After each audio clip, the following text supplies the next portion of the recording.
All right, back with another video, this time of a brisket on my big green egg. And I went ahead and I did this late at night. I was having a little wine.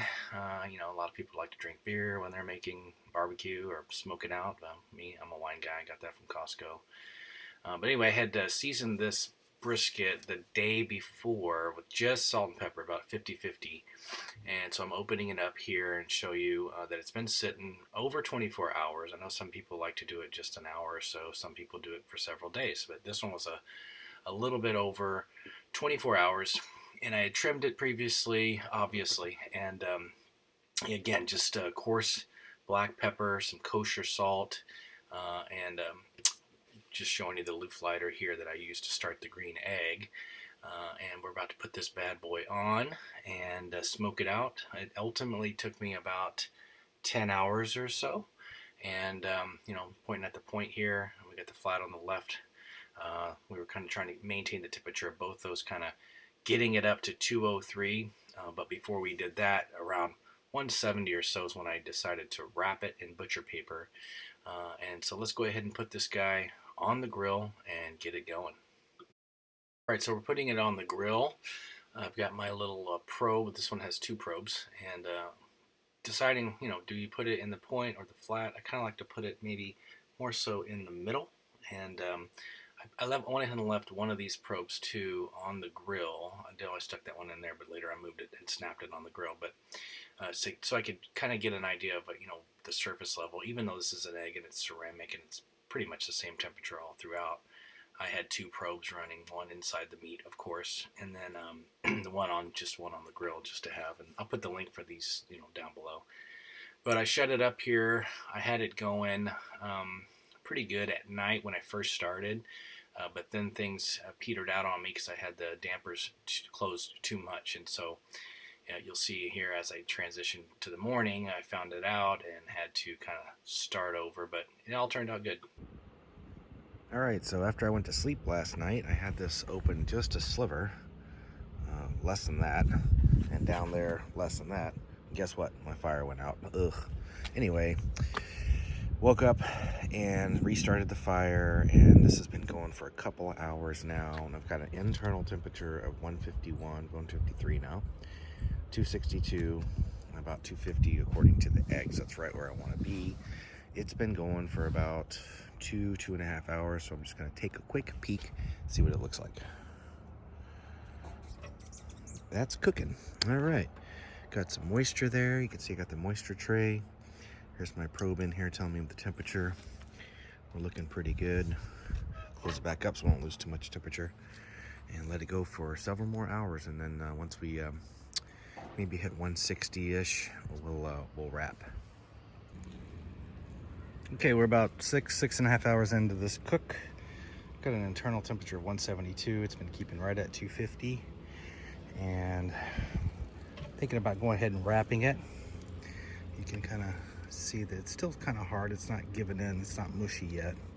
So maybe we'll wait a little bit on that. But yeah, this fat hasn't completely turned to mush yet. So we'll give it a little bit more time. Maybe add some water in there, that moisture barrier.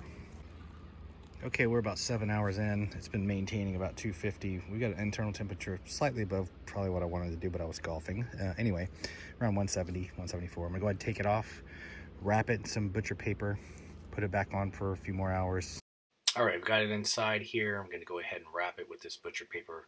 I got this off Amazon. I'll put the link below. They actually delivered it overnight, which was pretty cool.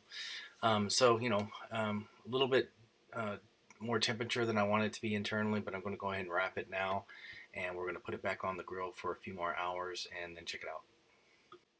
All right, so I got this on, and we're just waiting to get to that internal temperature that we're looking for. So I wrapped it up. You can see it's pretty moist and juicy, and it was getting a little bit lower, maybe 220, 225, but it all worked out in the end. Okay, we have reached the internal temperature of the supposed magic number of 203.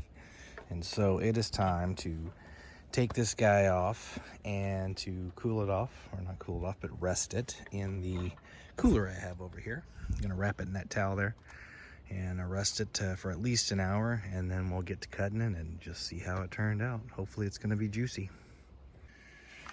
Okay, we're taking it out from resting. It's been resting for about an hour and 45 minutes. We're going to unwrap it. It's still at an internal temperature of about 180. So we're going to unwrap it and then maybe let it sit for a minute.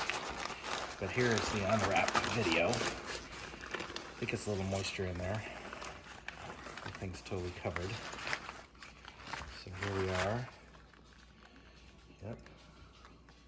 Something came off there, so we'll let it sit here. You can see the steam coming off. We'll let it sit here for a minute and let's check the temperature of this, of the flat right here. It's about, well, that's about 158. The point was 180 something. Yeah. So we'll cut it here in just a minute. All right, it comes time to cut this thing now, and on the left side, that's the, they're trying to split the point and the flat there, so I'm trying to go in the middle. On the left side, there's the flat separating from the point.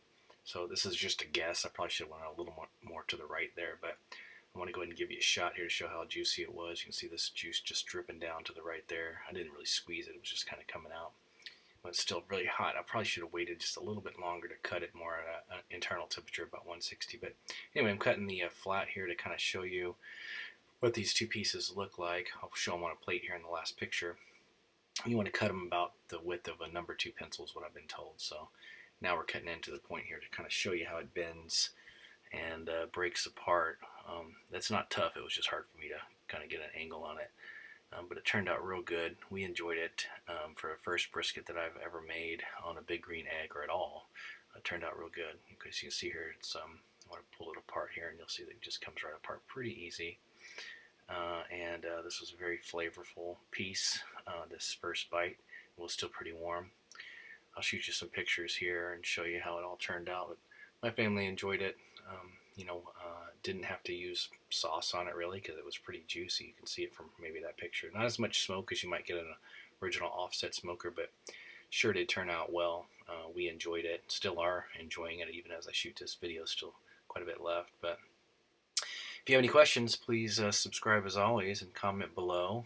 Be nice with your comments because again, I'm not a professional chef. But this last picture here, this is a piece of the flat on the left and the point on the right. All right, take care.